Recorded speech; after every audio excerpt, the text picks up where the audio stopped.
আমরা এখানে এই আর্টিস্ট অসিত সাইয়ের বাড়িতে এসছি। স্যার ওনার স্কুল নিয়ে, ওনার স্টুডিও নিয়ে আমাদের কাছে অনেক কিছু শেয়ার করলেন। আপনাদের সঙ্গে সেগুলি আমি শেয়ার করার চেষ্টা করছি বন্ধুরা।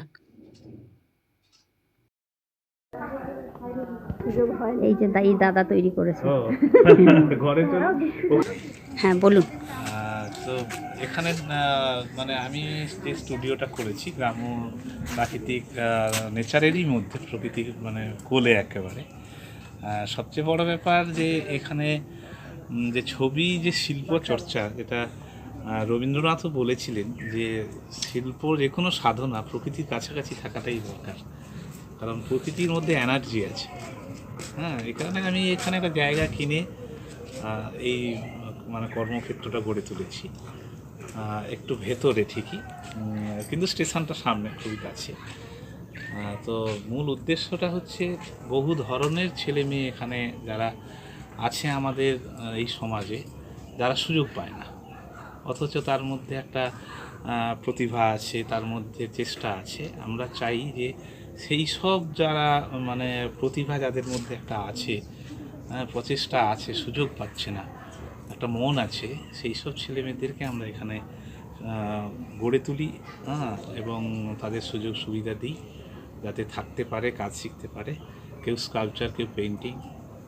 আমার মানে এখানে অনেকে আছেন যারা গ্রাফিক্সে, অন্যান্য মিডিয়ামে কাজ করে, এবং এখান থেকে বহু ছাত্রছাত্রী রবীন্দ্রভারতী থেকে, শান্তিনিকেতন থেকে, গভর্নমেন্ট আর্ট কলেজ, এছাড়াও ভারতবর্ষে খুব খ্যাতি মানে নিয়েই কাজ করছে, স্কাল্পচারে, পেইন্টিং, সমস্ত কিছুতে। আর একটা উদ্দেশ্য হচ্ছে যে শিল্প সাধনা শুধুমাত্র শিল্পী হওয়ার জন্য নয়, তার সঙ্গে মানুষ হতে হয়। একদমই তাই, শিল্পী হওয়া যায় না। সেই চর্চাটা আমরা এখানে করছি। এখানে প্রখ্যাত ভাস্কর তাপস দত্তের নামে নামাঙ্কিত এই স্টুডিও। আচ্ছা। তিনি ভারতবর্ষের একজন বিখ্যাত ভাস্কর, যার করা ক্ষুদিরাম বসুর মূর্তি আপনারা কলকাতা হাইকোর্টের সামনে দেখতে পাবেন। এবং এখানে মেছেদাতেও আছে একখানা কাজ, সবাই দেখেছেন। তার নামে, যেহেতু আমি তাকে পেয়েছি, তার সান্নিধ্য পেয়েছি, এবং তিনিও মনে করতেন যে শিল্পী মানে সমাজেরই লোক, এবং মানে মানুষ ছাড়া তো শিল্প হয় না। না না, একদমই না।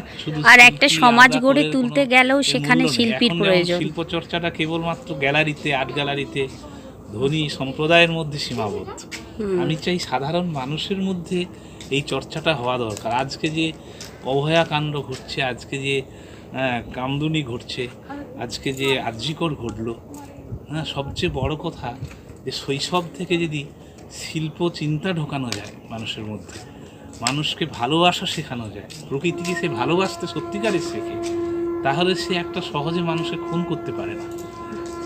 এবং আজকে নারীদের উপর যেভাবে টর্চার নেমে আসছে, সেটা হতে পারে না। তার জন্য শৈশব থেকে শিল্পী হবে কিনা বড় কথা নয়, কিন্তু মানুষ হতে গেলে তাকে এই সাধনা করার দরকার আছে। সঙ্গীত, শিল্প, ভাস্কর্য, এগুলো, এই যে সুকোমল যে বৃত্তিগুলো থাকলে একটা মানুষ সহজে অন্য কর্ম করতে পারে না, খারাপ কাজ করে ফেলতে পারে না। তাই এটা কিন্তু মানুষ গঠনের জন্য দরকার, আর সেই প্রক্রিয়াটা আমরা এখানে করতে চাই। এটা প্রাইমারি অবস্থা আমরা করছি, মানে আন্ডার কনস্ট্রাকশানে আছে।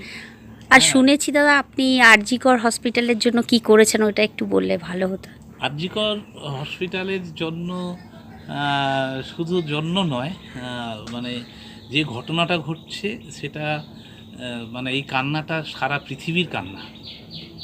নারীদের উপর, শিশুদের উপর এই ভয়ঙ্কর অত্যাচার নেমে আসছে, আরজিকরের আগেও ঘটেছে, বহু ঘটছে, এবং এখন তো আরজিকরের পরেও ঘটছে।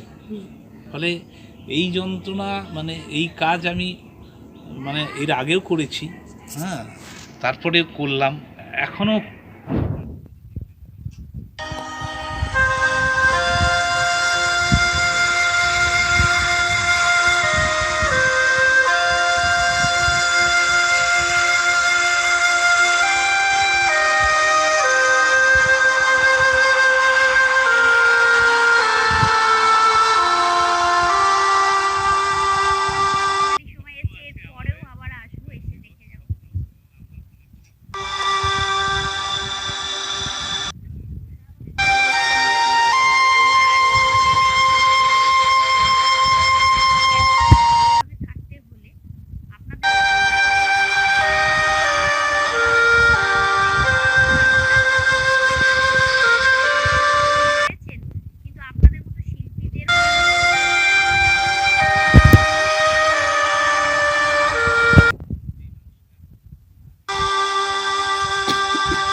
সেবা করছিলেন জীবনকে বাঁচানোর জন্য, তাকেও চলে যেতে হলো।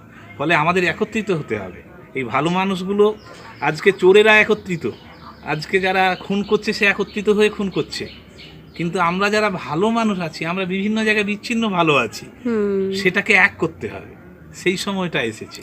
আপনারা সবাই যে একত্রিত হয়ে প্রোগ্রাম করছেন, হ্যাঁ, সেটা সত্যি মানে আপনাদেরকে আমার শ্রদ্ধা জানাই, এবং সত্যি ভালো লাগছে যে এখনো বহু মানুষ বেঁচে আছে।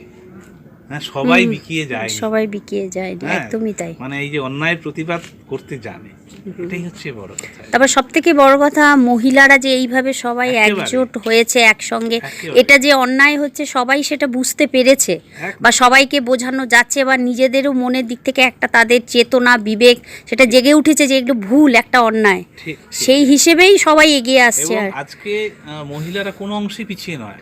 আমার এখানে বহু ছাত্রছাত্রী আছে, এখন দেখছি ছাত্রীর সংখ্যাটা বেশি, ছাত্রের সংখ্যা কম, এবং তারা মানে খুবই গভীরভাবে কাজটা করছে।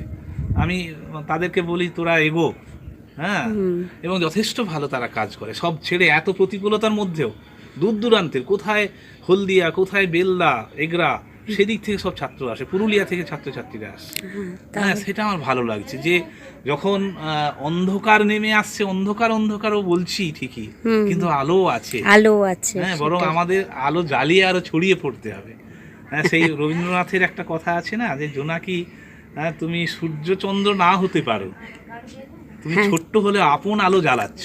একদমই তাই। হ্যাঁ, আমাদেরকে সেই প্রত্যেকে যে যেখানে আছি সেই আলোটা জ্বালাতে হবে। হ্যাঁ, সেইটাকে নিভিয়ে দিলে হবে না, তাহলে দেখবেন আপনার ছোট্ট আলোকে দেখে আরেকজন প্রভাবিত হবে। এরকম হতে হতে দেখবেন অনেকেই কাঁদছে, অনেকেই ভাবছে কিছু করতে হবে, তখন সবাই এক হয়ে যাবে, তখন দেখবেন এই সমাজটা পরিবর্তন হয়ে যাবে। আর সেই সময় এসেছে এটা করার। যারা শিল্প চর্চা করি আমরা বিভিন্ন ক্ষেত্রে, প্রত্যেকেই মানে যারা চান সত্যিকারের এই সমাজ নয়, সেই সুন্দর আলো, সত্যের প্রতীক, সত্যকে, মানে সত্য যেখানে সুন্দর সেখানে এই জোনাকি আলোর মতোই সবাইকে একদম জ্বলে উঠতে হবে আর কি। ঠিক আছে দাদা, আপনার অসংখ্য ধন্যবাদ এর জন্য।